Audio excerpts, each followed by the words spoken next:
হাতিয়ার সোনাদিয়া ইউনিয়নের ইমাম হোসেন নিঝুমদ্বীপ মাদ্রাসার উদ্দেশ্যে বের হয়ে আজও বাড়ি ফিরেনি। সন্তানের খোঁজে তার বাবা মা।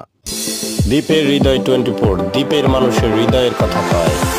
নোয়াখালী জেলার হাতিয়া উপজেলার সোনাদিয়া ইউনিয়নের 1 নং ওয়ার্ড পশ্চিম মাইশচরার এমরান হোসেন এবং রুনা বেগম দম্পতির ছেলে ইমাম হোসেন গত 18 তারিখ বুধবার সকাল 9টা 30 মিনিটের সময় নিঝুমদ্বীপ মাদ্রাসার উদ্দেশ্যে বাড়ি থেকে বের হয়।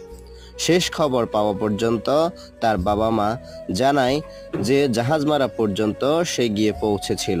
তারপর থেকে সে কোথায় গেছে বা কিভাবে আছে তার কোনো ধরনের খোঁজখবর পাওয়া যাচ্ছে না।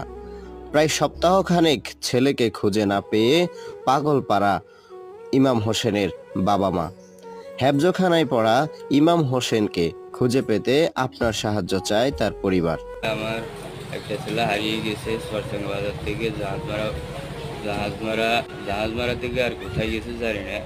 এবং ওনার পরনে ছিল নেভি কালারের একটা পাঞ্জাবি এবং পায়জামা ছিল সাদা, মাথায় টুপি আছে, পায়ে বুট আছে সাদা কালার।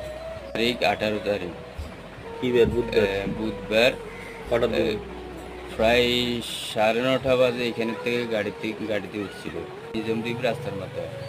হেফজ পড়ালেখা করে, মানে 22 পারা নাকি 24 পারা বলছিল আমাদেরকে।